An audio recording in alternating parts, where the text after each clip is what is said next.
have more music from the Make Believe Spurs to end our show, but for now we're back with Dr. June Klees of Bay College to continue our discussion of the civic wellness movement and its impacts here in Michigan. And something that you said earlier when we were chatting that I thought was really interesting is that people are engaging in the civic wellness movement already, but they don't necessarily realize it. Right. So why does that distinction of active participation really matter?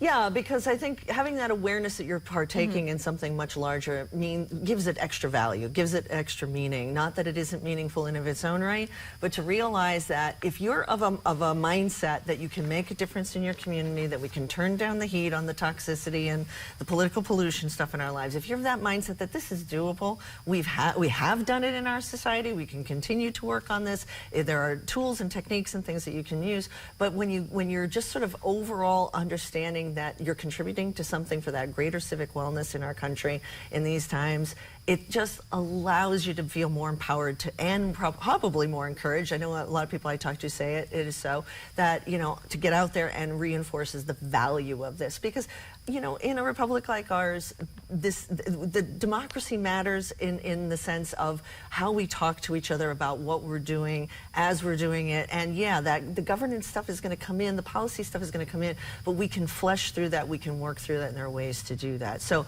it's that balance, I guess, is more about it. And something that we discussed last time that you were here was this idea of the perception gap, is that people think we're more different from other people, from our neighbors, than what we actually are. Exactly. And now there's another new study with some important results that we can go over. Yeah, so not only are we not, and again, this is lots of data on this front, we are not that divided, even on what we perceive to be potentially divisive issues, but people are actually craving more connection. And so More in Common has the perception gap, but now they also have a recent study that talks about the connection opportunity. And I love that. We've got music here, we've got all these, you know, summer is such a great time to connect in with our community. And so what they're showing is that people, not only do they want this, the community connection of it, but they're also willing to do so with people they have differences with. They want to learn from people's differences. And the numbers on these are like in the 70 percentiles of Americans are saying this. How can I find opportunities to connect more? Well, look to your local community. Look to the things that are already happening in your state and in your region and in your town, because you're probably already doing that. All you have to do is bring just this little extra layer of understanding that when I'm doing this for that sense of greater civic good. And when I bring my best self to that, and not my combative self or my defensive self or my assumptive self, and I bring my curiousness into a situation, that's going to serve not only my personal wellness and well-being, but also help forge that greater, you know, well-being for our civic society. So do you feel like people should start doing more things out of their comfort zone, per se, and doing things that may not be necessarily within their culture, you know, maybe go somewhere else that people celebrate something different in order to really engage in that civic, like, community, per se. Right, exactly. And you know, to the degree that people want to step out, explore, be curious, you know, and I think a big way to do is simply to show up at events, and then just get talking to people, find where your touch points of commonality are. There's always going to be difference. We can focus on the difference, or we could be more realistic and say there's a lot more that we have in common. And creating those opportunities is something that people want to do and people are doing.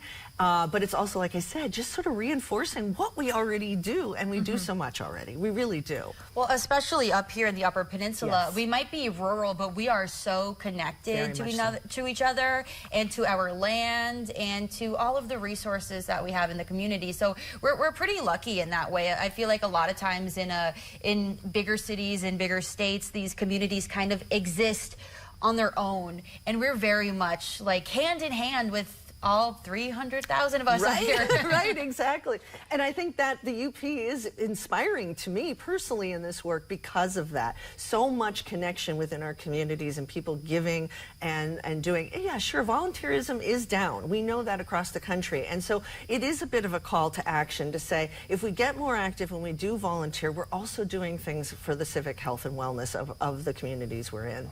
Now we have this map, the United States healthy democracy ecosystem map from the National Civic League. Can you explain to us what we're looking at, what these blue dots are? So this is a work in progress. This map is being developed to document organizations and groups, and it's searchable as well, which is really cool about it, that are doing this kind of bridging work, as it's often called, whether it is groups like the League of Women Voters and programs that they put on, or dialogue groups, or other kind of like How Bill Becomes a Law, civic education stuff. Whatever it might be, there is an ecosystem out there in America, and I love this map because it shows you exactly what I'm talking about, the context that we are in these times. This is an era of incredible civic innovation, and although this map, I believe it's in the 9,000 realm of terms of organizations across the country that have percolated up, many of them, like I said, in the last 5 years, there, I believe, is still about 17,000 organizations across this country that are saying, hey, it's time to get civically connected, civically renewed,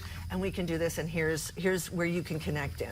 And we have a number of resources that we can also put up on the screen for you to take a look at. You'll have to visit these websites on your own accord and kind of look at what they have to offer.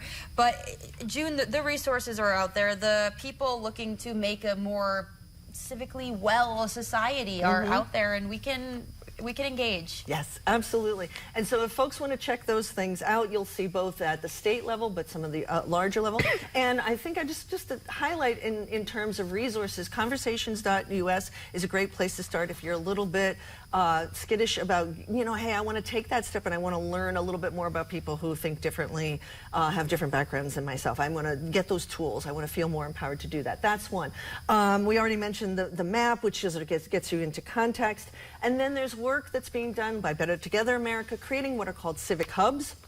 Those are very hyper-local, and so the goal is to take existing organizations that care about having a healthy republic, healthy democracy, and doing events together, really identifying also problems that exist in the community that can be solved but through collective effort in that regard. So there's that element. There's also this thing called the Grand Bargain Project, which is new, and what they're trying to do is they're trying to highlight, there's about 6 areas where it's an immense amount. I guess I think it's like, again, over 70%. Numbers don't always stick in my head.